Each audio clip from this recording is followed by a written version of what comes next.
dinner yet? You hadn't eaten yet? No, not yet. You know how it is after you cook too. You know what I mean? You just want to sit there and like watch everybody else enjoy for a little bit. Yeah. And That's according all. to hip hop's getting longer and longer and longer. You're getting like 3 and 4 hours now. Like, I mean, we're in easy 3-4 hour territory. I mean, we're just having a conversation about how we're gonna have to do a third show just because like it's not unfeasible that our 2 shows could be 5 hours long. yeah. It'd be better to do 3 that are 3 or 3 that are I two mean, and a half. I mean, 5 hours is just so much airtime at that point. It's a You know lot. what I mean? It's a lot. Yeah. That's a lot. Like, try to keep it at 3.5. Yeah. Yeah. But there's a lot to talk about. So, I mean, as people keep putting out new music and has to be reflected upon. Kind of like we do. Yeah. I mean, it's comparable. Except we haven't talked about it. I was thinking what we do is more like it's more like a case study. Yeah. Yeah. Mm-hmm. The historical conversations and context and stuff like that. I guess I think Money Trees is probably the most recent one we've talked about, like the as far as release date. Has there Yes, been right? definitely. Yeah, I mean, we've been Most of the covering a rest lot. of them are from I mean, older. well, even the thing with what we're doing is like, well, we're kind of covering the classics. Yeah. And so, like, Money Trees is like the most recent modern day classic that really had like I felt enough artistic merit to forge into the conversation. And that's not to say that there's not classic hip hop that gets made now. That some of the artistic merit of it, well, it's hard to compare to other genres. Right. You know, more like a pigeon, and I don't mean the bird. I mean pigeon in the literary sense. Okay. Yeah. Explain what you mean by that. I'm not sure that I follow 100%. What I'm saying is, it's like these songs that get made by artists now that are like classic hip hop songs. They're like pigeons. They're like kind of like classic and unique unto the environment. Okay. Like it's hard. Like their hip hop classics aren't as consensus as they used to be in terms of songs and in terms of albums. They're very pigeonish now in the literary sense, like unique unto like a sect and a culture. You know, Yeah. I guess like I mean, I guess pigeon, as it was explained to me, like example wise, was like, you know, when people from New Orleans speak Creole. Oh yeah, yeah. I know what you're talking about now. Yeah. Right. And so that's what I mean is like, well, what's a classic? How about this? A guy that's from New Orleans, it's like, well, 400 Degrees by Juvenile is a classic. That's not a question. Right.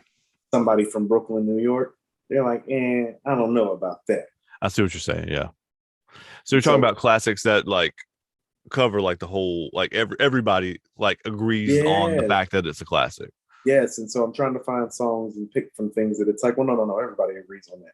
You know? Yeah. And what really happens is that unfortunately you find yourself picking from the catalog when things were more sectioned off between East Coast and West Coast.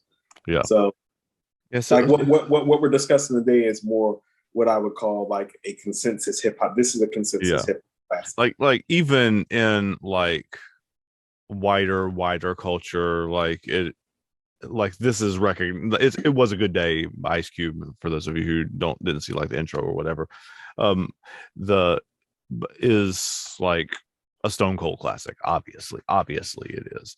Like it's like everybody I know who knows anything about hip hop, even that looks like me and is my age, like agrees that this is like a classic.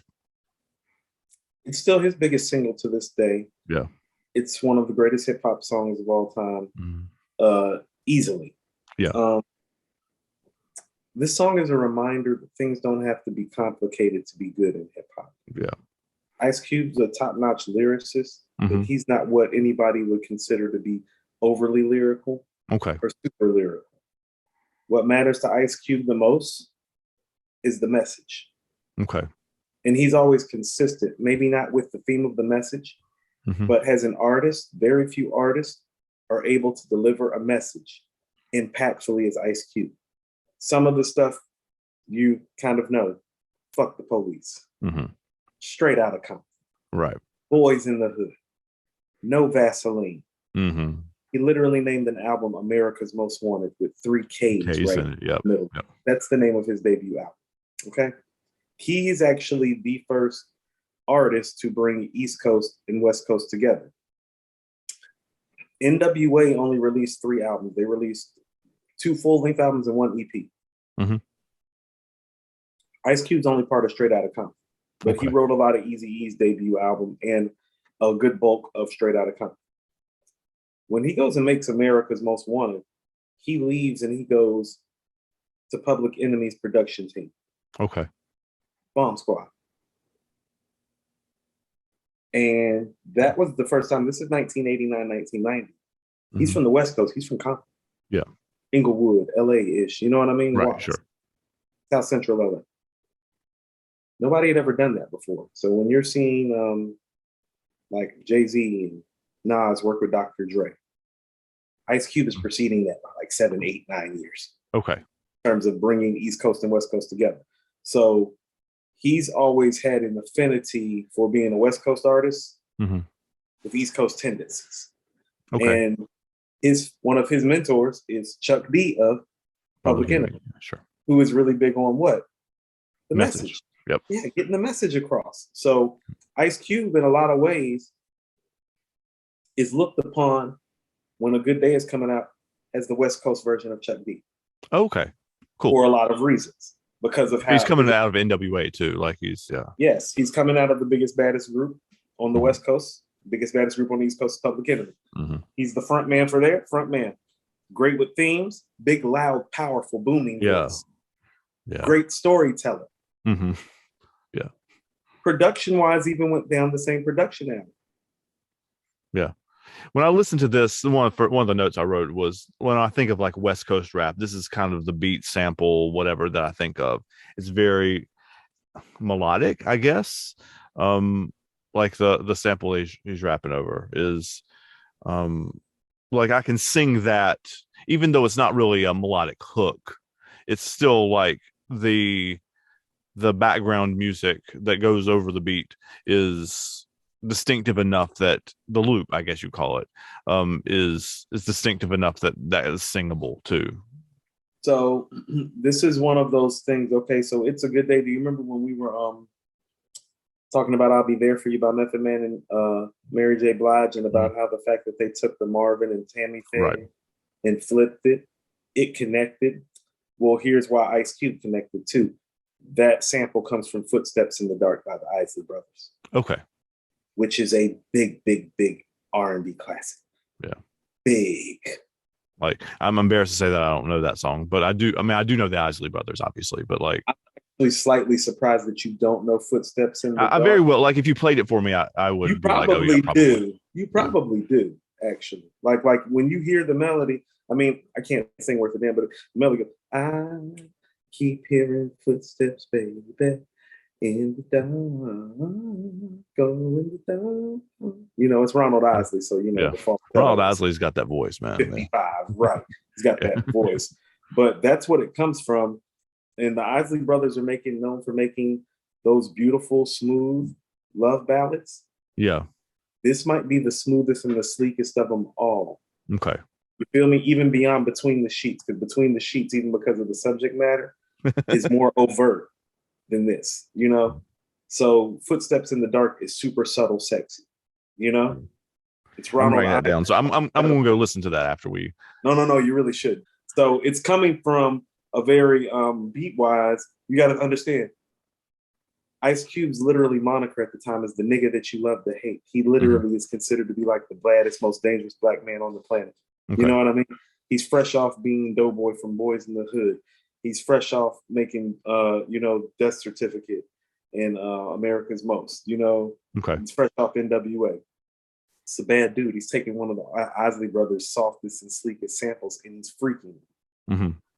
And so understand, Ice Cube doesn't normally rap like this around this time. So this is a change of pace even for him. Okay. Yeah. This is a change of pace. He doesn't rap like this. He doesn't tell stories like this. That's an interesting connection when we get to Tonight too. That song, much like you're describing here, doesn't sound anything like any other Smashing Pumpkins songs. Like it's a very different kind of song. I was going to ask you about that too. There's orchestra in it. There's a whole deal. We'll talk about that later. But like, but yeah, it seems to be a pattern honestly, that many of the songs that like cross over from either side tend to be ones that don't sound a ton like the artist's other stuff. Okay, okay. So like in terms of like as an MC, Ice Cube would kind of be like Randy Johnson in his prime, like 97 to 100 mile per hour fastball with a real nasty split finger. Yeah. You know what I mean? Yep. So it's like watching that guy throw a changeup. You feel me? Yeah. It's kind of like, whoa, like, hold on, you throw an 82 mile per hour changeup? Like, since when? You got that in the bag too, right? You got that in the bag? So this is a career defining moment for him. Like I said, it's his biggest single, but career defining moment because it's like, oh, Ice Cube doesn't, and it was one of those moments where it's like, well, Ice Cube doesn't just tell those like ghetto stories that unfortunately have all too real Mm-hmm. ending to the narrative. Right. This was more of a like, hold on, everything at the end is okay still. He's still all right, but Yeah. not totally. No. Because yeah, and we get into that a little bit, even the way the video is set up. Well, at the end, the helicopter starts shining down on him as he's trying to make it into the house at the end. So So that's the end of the day, right? So the next day is it's technically over because it's after midnight. You feel me? right. Yeah, because he's talking about 1, 2, 3 in the morning, like by Right. like the last verse. 2 a.m. Yeah. looking for the fat burger. Yep. Which, by the way, that's another, classic LA reference. I was You gonna know say what I that's a mean? West Coast thing. It's a West Coast thing. That's one of those things that helps people connect to the song. It's Mhm. also one of those things that make Fat Burger infamous in the rap community too. You know, Okay. it's like so now you have an artist like Freeway, who used to be signed to Rockefeller, and Jay-Z and Dame Dash, who had a song All My Life with Nate Dogg on it. Mhm. And one of the lines on there is, if I want a squirter, take it a fat burger, which comes from which comes from Biggie saying it on I'm Going Back to Cali. You see? Okay, so But all of them are what you're describing are East Coast people, like even referencing that. right, but They're referencing both the restaurant and the song too, right? Like the kind of, it's how about this? It's one of those things. It works in a wave of motion of imitation being flattery, and so that's what I'm right. saying is you really didn't hear cats talking about Fat Burger Mhm. on a big single in hip hop until Ice Cube did it. Right. You know what I'm saying? The only other artists that are like big around that time are Tupac, Dre, and Snoop. They're not shouting out Fat Burger on the record. No. Right. It's a Good Day. It's like #1 on the rap charts. You know what I mean? It's not a regular single. It's a big hit single. So him shouting that out, that's one of those things that connects the dots. When I was on According to Hip Hop yesterday, I talked about how Mike put up a poster of the Rap Attack. And he asked me what I thought of the poster. And I was like, well, my first thought was Biggie on Juicy when he said, every Saturday Rap Attack. Even I know that reference, like when you said right. it, right? Like this is the 2 a.m. got the Fat Burgers, another one of these hip hop. okay. Yeah, where it's like, oh, well, when you in Cali, you pass by Fat Burger, it's like, oh, that's the Fat Burger Ice Cube's talking about on A Good Day. Nice. Cool. Yeah. So that's kind of how that works with that song. So it's not complicated. It's definitely a change of pace for him because it's not troubling. It's inviting, Yeah. It feels to me, I mean, we talked last episode, we talked about Will Smith's Summertime, and it is kind of that kind of song. I mean, it's not as positive ultimately, obviously, but it is like narrating through his day and very much the same this? in the same You way. want to know what it is? Is that like, how about this? Like, they're in the same neighborhood, but they hang around two totally different crews. Okay, that makes sense. And so they're seen like Will Smith is giving you the scenery that you want to see. Right. Ice is giving you the scenery that he prays to see. You feel me? Yeah. He wants it to just be a regular basketball game on the court, Yeah. But he's maximizing the opportunity. So he got a triple double. You know what I mean? Exactly. Yeah. I'm about to say, I believe the rhyme actually goes 2 a.m. no helicopter. I mean, when he says no helicopter looking for the murder, 2 a.m. got the Fat Burger. You know what I'm saying? He's saying like, I'm used to coming home like this, but there's usually helicopters outside around this time looking for somebody. Somebody's usually done something by now. Yeah. And so there's no helicopter outside at 2 a.m. So I got the fat burger. I just came from old girl's crib. You know, like yep. they're infamous parts of the song. The Lakers beat the Supersonics. Yep. Like that's like black hip hop trivia. Be like, who did the Lakers beat when Ice Cube had a good day? It's like, oh, he beat the Supersonics. Like even I know that one, yeah. Right. So a lot of like black culture is just in this song, and it's so just simply and beautifully put. It's one of the least lyrical songs he actually has ever done. You know? Yeah. But he's explaining what his really ideal day, you know, wake up in the morning, gotta thank God. I don't know, but today seems kind of odd. There's no dogs. No barking from the dog, no smog.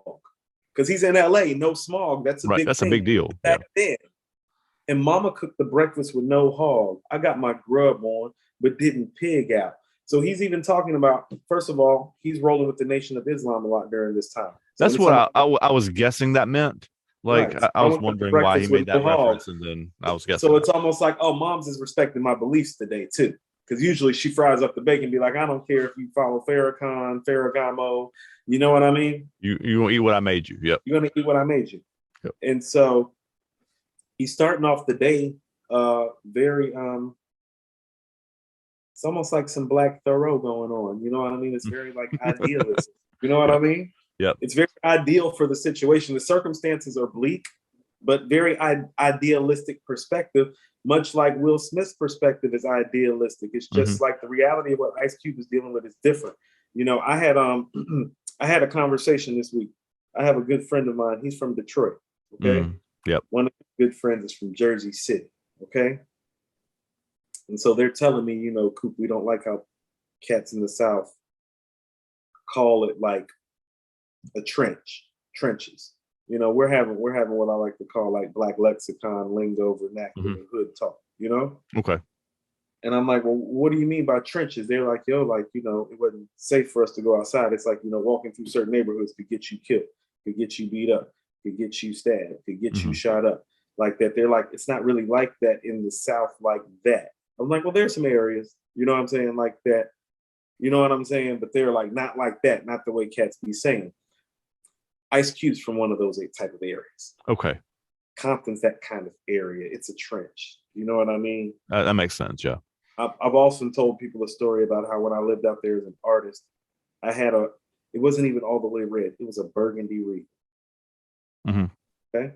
On Georgia Tech. I met an artist from Compton. I was like, yo, I'm going to come to Compton because he came to my neighborhood. His girlfriend lived in my neighborhood that I lived in Riverside. He's like, you can't come to Compton in that car on those tags because I can't keep you safe except for the block that I live on. He's like, on my block with me and my people, you're good. He was like, but you got to go through this block and that block just to get to my block. He's like, you might not make it to my block in this car on these tags. He's like, they'll pull you up out the ride. And so when you come from circumstances like that, when he's just telling you the dog's not barking, there's no small. Mom respected my beliefs. Oh no, that's glory the same way Will Smith's picture is glorious. You know what I mean? It's the same level of glory going on. Yeah, absolutely. Yeah.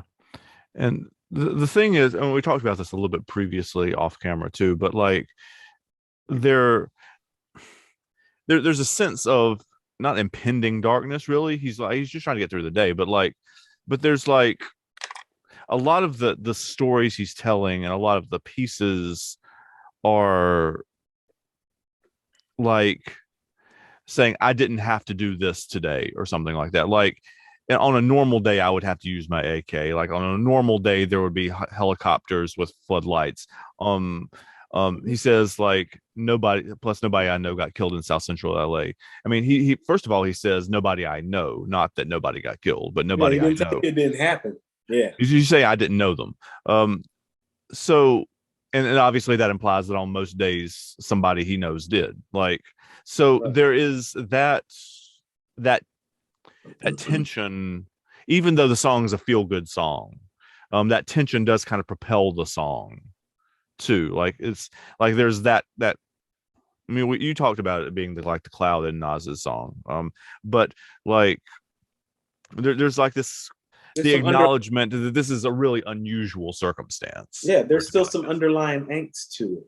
Yeah. You know, you know what's crazy is that as a writer, even though he wrote it, he almost seems surprised that it's happening in a sense. Yeah. Yeah, he's kind of surprised at it too. You know. Yeah, and the tone of his voice is that way too. Yeah. Like I can't believe that I made it all the way back through this day, and all Yeah. of this is good stuff. Yeah. Like, It's he. And what's crazy, and this is what I mean, it's not over lyrical. Ice Cube is very rarely like repetitive on record mhm, because he takes his craft seriously. So when you hear shake 'em up, shake 'em up, shake 'em up, shake 'em, like that's not normal rhetoric from Ice Cube. mhm, You know what I mean? yeah, He's really taking you into the details of the moments of the day. You know what I mean? right. He I mean, when normally you're playing doesn't. craps, you don't just roll one time, right? I mean, you're doing it. Right. So yeah, Right. And so he's still showing like, no, no, no, I'm a great storyteller no matter how I'm telling the story. I can tell the story like this, you know? He usually does a great job of telling you the story on the macro level, mhm, like on a bird in hand where he's like, well, you got your high school diploma, but then you messed around and got a girl pregnant. Now you're working at McDonald's. Now you need to sell dope to make money to buy diapers. You know what I mean? yep, He's great at giving you the macro. So when he's giving you that micro, that shake him up, shake him up, shake him up, shake him. That's what I mean. It's a switch up mhm, for him, even in yep. terms of his storytelling. His storytelling is usually more from a macro perspective. Oh, cool. Yeah, and so it really does. It feels like you're, and one of the notes I wrote too is this feels like a top down sunroof riding along Mhm. song too, and this and summertime both work that way. I think that Yeah. it feels like you're in some ways in the car with them and like riding with them, Yep. and you're going with them. You're like on the journey with them. I mean, and both of them talk about their cars too. I mean, Right. the car. Both of them. Cars are central themes of the video. Mhm, The entirety of the video, the one central theme is Ice Cube is getting in and out of his car, and it's the classic West Coast car the with drop. the with the drops and the lolos and the hydraulics on it. Yeah, Yep. and the little Daytons. Yeah, it's classic. I And probably so have seen this video, but it's been like 20 years or yeah, so. Oh, it's been a long time. got the But like bandana. I pictured it immediately when I'm listening to the He's song. wearing the flannel Yeah. khaki with the bandana tie. Yeah. Yeah, it. He looks like he's an LA dude. You know what I'm saying? He looks like an LA guy rolling around South Central LA. Yeah. You know, so he's fitting. He's he's fitting the image of the theme and the archetypes that he's displaying verbally on record. He just usually doesn't verbally express this aspect of it in Yeah. this way. You know, he even says kind of like questioning, I didn't even have to use my AK. You know what I Yeah. mean? He It says it like sounded, query. yeah, like he had a question mark at the end of that. Like, oh, Yes. like I didn't It's even like, think about man, that. Yeah. hold on. It was almost even like a writer too. It was like he got so wrapped up in the writing. He's like, I didn't even have to talk about no gun talk on here. Even as a Yeah. writer, it almost seemed like he was triggered Yeah. That's cool. to Yeah. question and stuff like that because he's an astute and brilliant writer.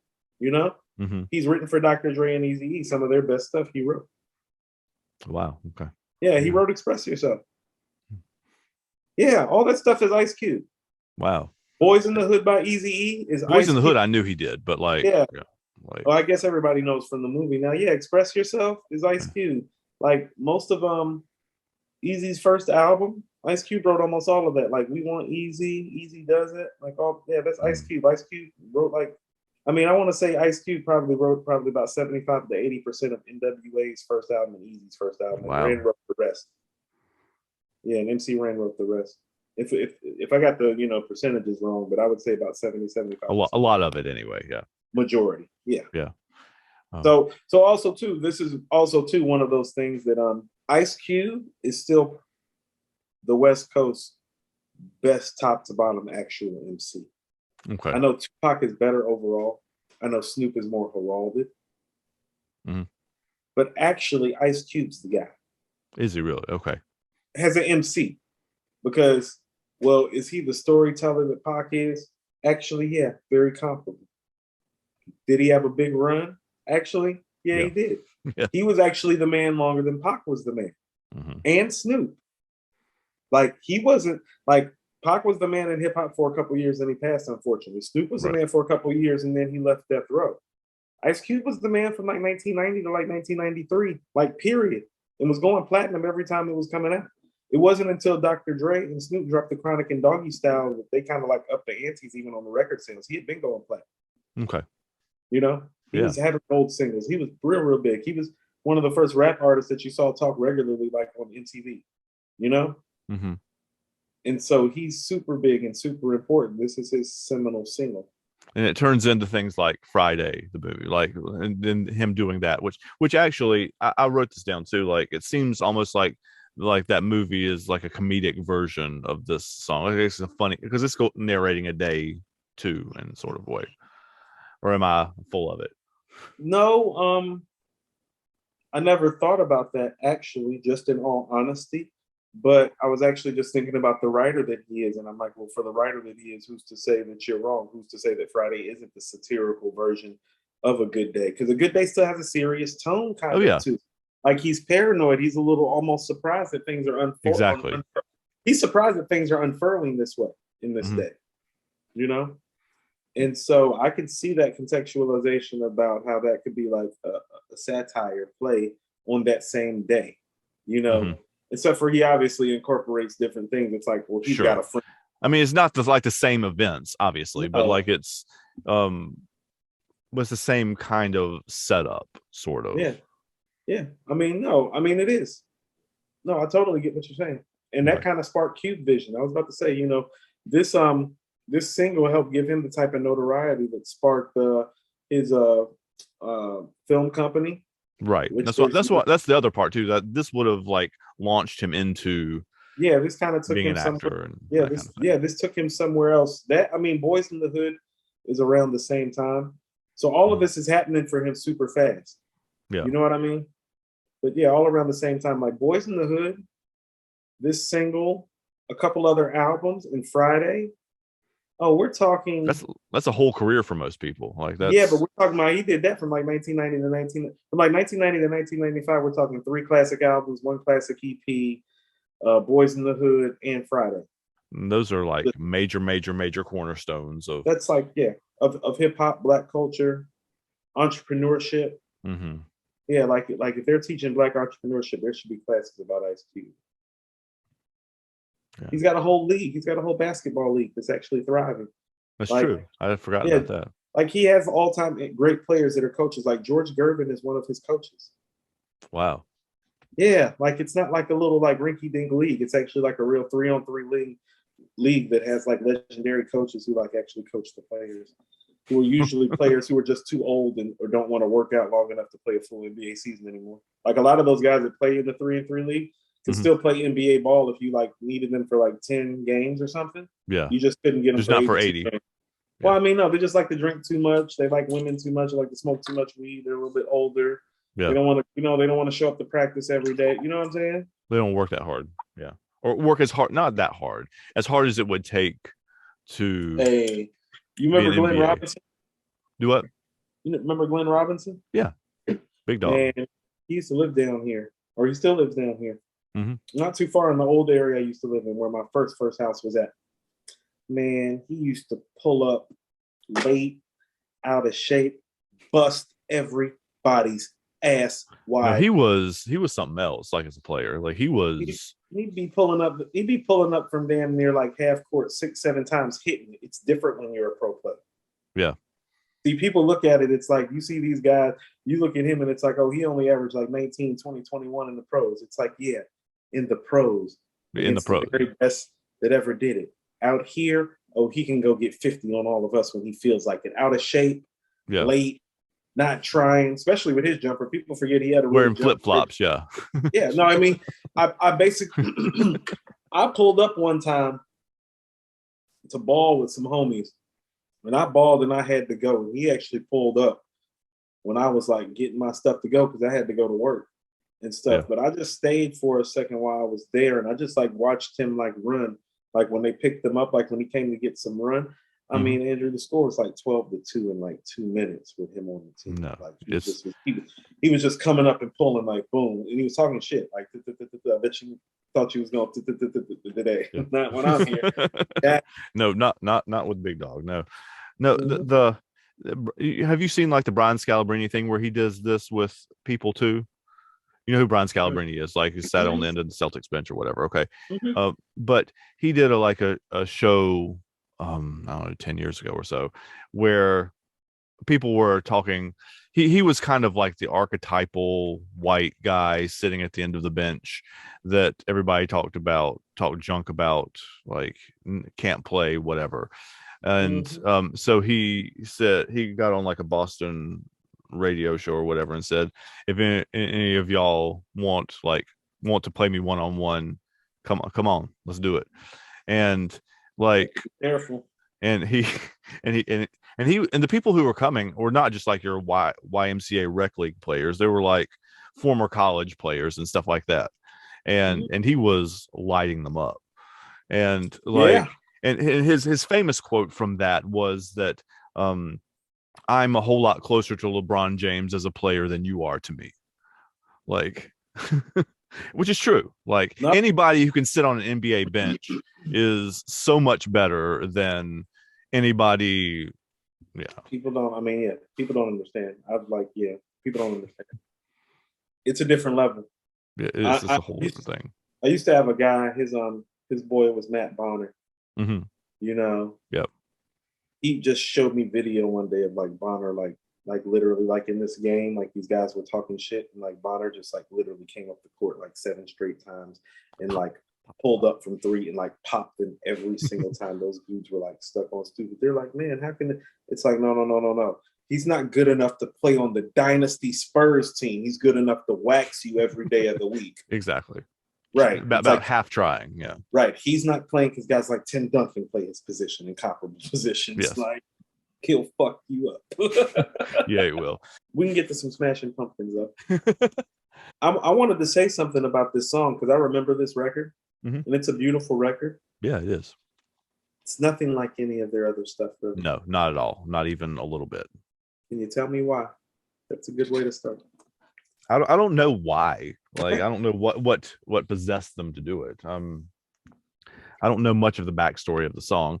Like, most Smashing Pumpkin songs, as you well know, are heavier guitar laden, and are almost uniformly dark. Like, Yes, and this one's not at all. Either of those things, really. and it's on a really dark album. Yeah, the album's called Melancholy and the Infinite Sadness. Like, it's a double album, so there's a lot of infinite sadness on there. Um, but no, like, their most famous songs are like Bullet with Butterfly Wings. That's the World is a Vampire song.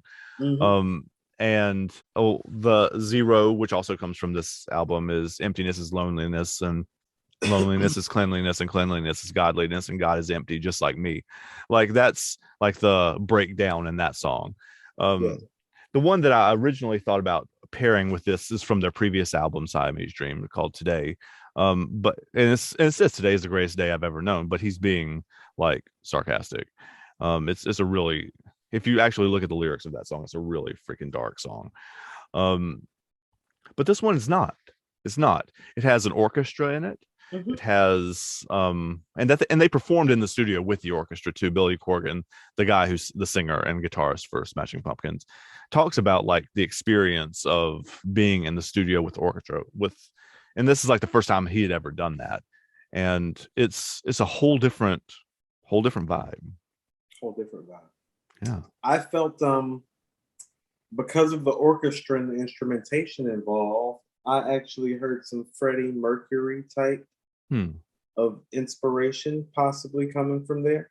Or maybe it was the orchestra vibes that was giving me that feel. I just kind of was listening to his voice in a different way. You know, not Freddie Mercury's voice. No, Billy Corgan has a very distinctive voice, but not a great one, you would call it. It's distinctive, not great. Yeah. Okay, that would be a good way of classifying it. It's like it is certainly a voice that you recognize immediately. Like, well, I think he was trying to channel like his Freddie Mercury on this song. I guess would be my best way of putting it. I can see that actually. I never would have thought about that, but yeah, I see what you're saying. Yeah, just because of how it was put together in the that operatic like symphonic theme, feeling to it, and you're saying it's like timpanis, like those big drums. Like and I think even the point of this album, because I remember this album came out my last year of middle school. Yeah, it's 1995. I'm pretty sure. Yep, came out in 9th grade. I can remember the guitars on here being really inspiring. Hmm. Like on the album wise, it was Yeah. one of the for me to it was the guitar playing because I'm a big guitar fan. Yeah. 'Cause I'm a big Prince fan, big Jimi Hendrix fan, Hmm. and so none of that's on this record. It's No, like there's no that hard punk, grunge, rock no. ish feel. It's almost like it's funny, like on Doggy Style, how Snoop Dogg's like, can we take a small moment for this chronic break? Yeah. No, like that's what this song is. It's like the chronic break on the album. It's like, no, no, no, no, no. It's like you want to know what? Roll up a J, bring the band in, let's have a little fun. Yeah. Yeah. This is, I mean, this is the Smashing Pumpkins version of the fun song that tonight we are young or whatever Mhm, tonight. mhm. Okay, yeah, that which is much later, like 10 or 15 years later, but it is. Is it that later? I think so. Like tonight's way earlier. Like God, we're old. No, no, no. I remember that. No, we were in ninth that grade. was So, like 2010 ish, right? Maybe. God, I didn't know it was that long ago. I didn't know it was that far removed and that long ago all at once because that makes us old, pretty much. It Talking about an album from is '95 and then a song from 2010. 2012, actually. So Definitely, 10 years old. So yeah, definitely. the two songs would have been 15 or so years apart. Right. But it's the same ethos. Let's say It's I think the Smashing Pumpkins one has better execution, but like that may just be when it came out in relation to when I was in high school. But um, that kind of affects our opinions of things, obviously. it But does. We carry biases.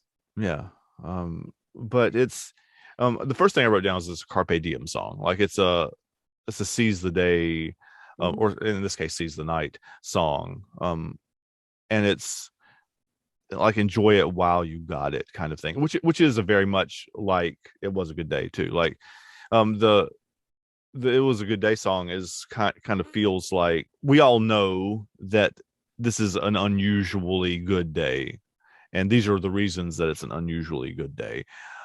So we're going to enjoy it while it's here because we know tomorrow's, like you said in the video, the helicopters are coming, right? Like they're coming. It's coming eventually. So Mhm. we're going to celebrate it while it's here.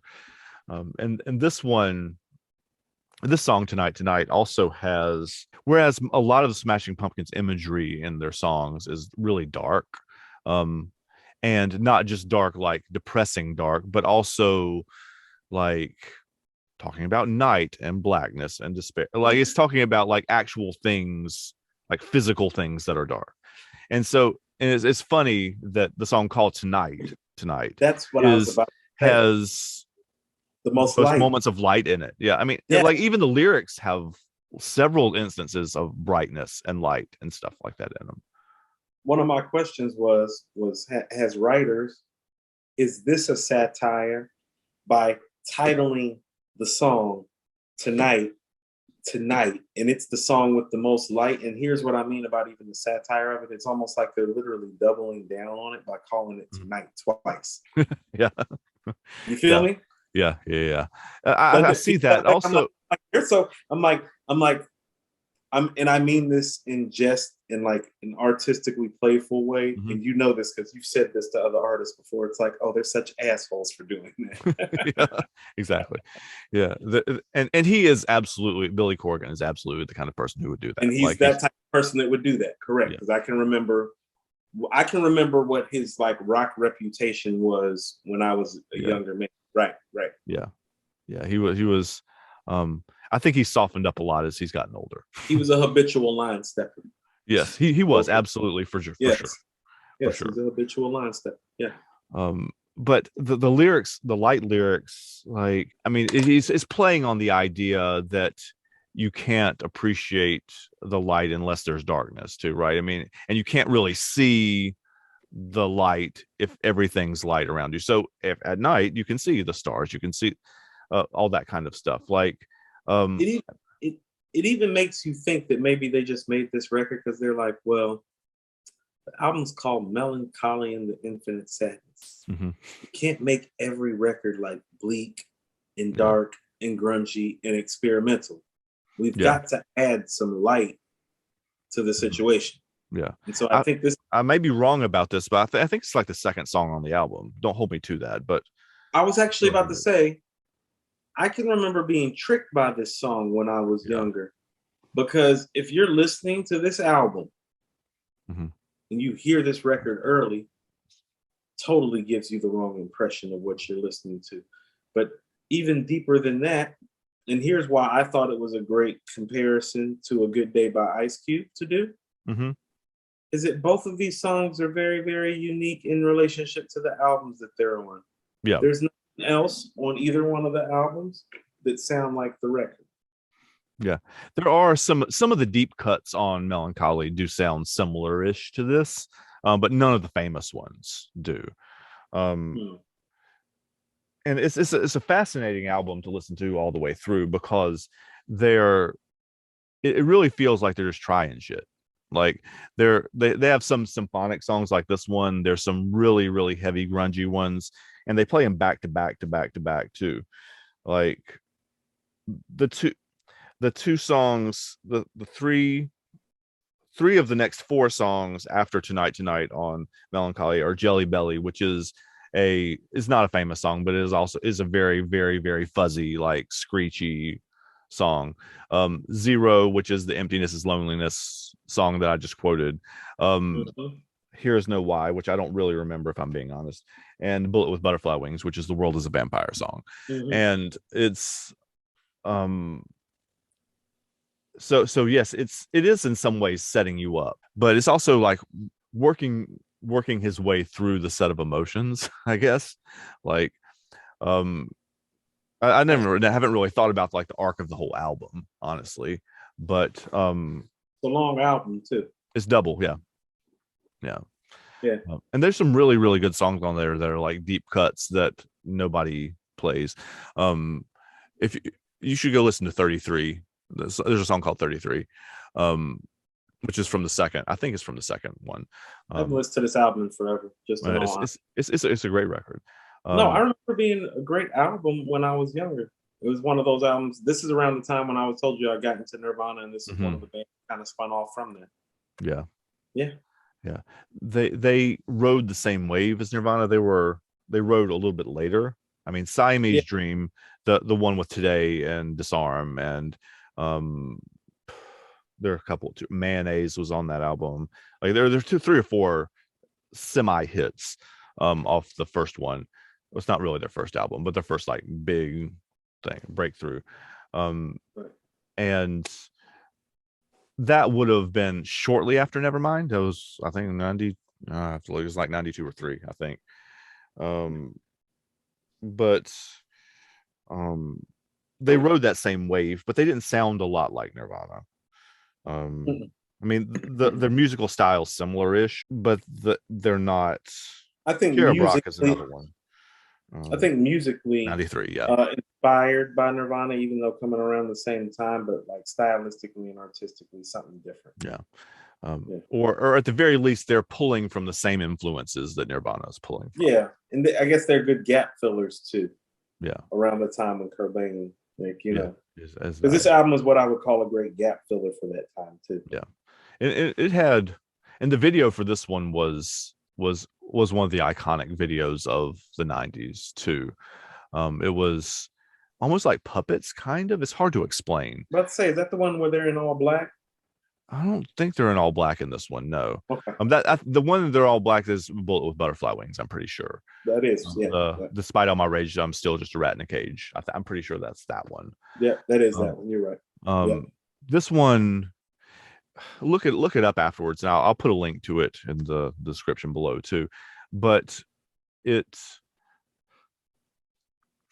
hard to explain. They're wearing like Industrial Revolution, like era British outfit, like weird hats and weird outfits and stuff like that. And it's like I'm trying to think of what I could compare it to. I think you probably just have to go watch it. It's almost like a cartoon, sort of, except or like you would see like the little kids doing puppet shows that were like stick puppets and that kind of thing. Yeah. That's not what's actually in it, but that's kind of the feel it has. So it's kind of back to the satire mode that we Yeah. were talking about. Yeah, it's and it's not making fun of there being light. I mean, it is like a I mean, sometimes, genuine expression of you know, that life can change, that you're not stuck in vain. Like that's the lyric too. Like it's that kind right. of idea. Sometimes the point of a satire is just to kind of poke fun at yourself. You Yeah. know? It may be. I never thought about it like that, but yeah. Like sometimes like that's kind of what I hear, especially as you explain it and unravel it some more. It's like, you know, this was the night in the studio where they didn't take themselves too seriously. Mm-hmm. You know, in a good way. Yeah. Yeah. I wish I had I didn't bring my guitar in here. It's This really is super easy to play too. Like it's and it's another one of like how I was explaining Ice Cube. It's like, well, if you're familiar with Ice Cube and you're hearing It Was a Good Day, it's like, oh, I didn't know Randy Johnson threw 82 mile per hour change Yeah. ups. Kind of the same thing with this Exactly. song too. That's why I chose it. That's why it's like because what was the other song we were choosing between? Today. And it's like, yeah, I was like, yeah, but that doesn't feel like, you know what I mean? It didn't feel right to me. Like even because I think even like lyrically, it probably paired better. Maybe. Yeah. I mean, Maybe. today is a really dark song though. Right. But the feeling and Yeah. also the comparative nature and also the outlier nature of it, because part of why I was with it is like, well, this is an outlier, kind of like how It's a Good Day is an outlier. Like Ice Cube is literally known for making songs up to this point, like, you know, A Bird in Hand, The Nigga You Love to Hate, No Vaseline. It's like, it was a good day. It's like, what the fuck? What the fuck's going on? This is a guy, his first two albums are called America's Most Wanted and Death Certificate. Wow. This is on an album that's called The Predator. You know? Yeah. It's not what you would expect, for sure. The other songs on here that are popular are called Wicked and Check Yourself. Right. Check Yourself is actually another funky record with another funky sample, but it's more classic Ice Cube. Chickadee, check yourself before you wreck yourself, because tricks like you are bad for my health. I know that. Yeah. I Yeah, recognize. I didn't necessarily recognize it from the title, but when you did that, I was like, oh yeah, I do. Yeah, chickadee, check yourself. Das Effects, chickadee, check yourself before you wreck yourself. But no, so I thought these were both great outlier records from artists around the same time, because I think It's a Good Day is like, you know, late 1992, so it carried into like 93. Like it came out, and how about this? If I'm not mistaken, when The Predator came out, Wicked was the first single. Okay. And Wicked did well, but didn't do great. But Wicked is more in vein of what people might want or expect from Ice Cube. Okay. So you're not hearing A Good Day until like spring, summertime of 93. It's a summertime song. Like it was a summertime song. So, you know, I know Smashing Pumpkins, Melancholy is 95, but you're dealing with that early to mid 90s vibe from both artists too. So yeah.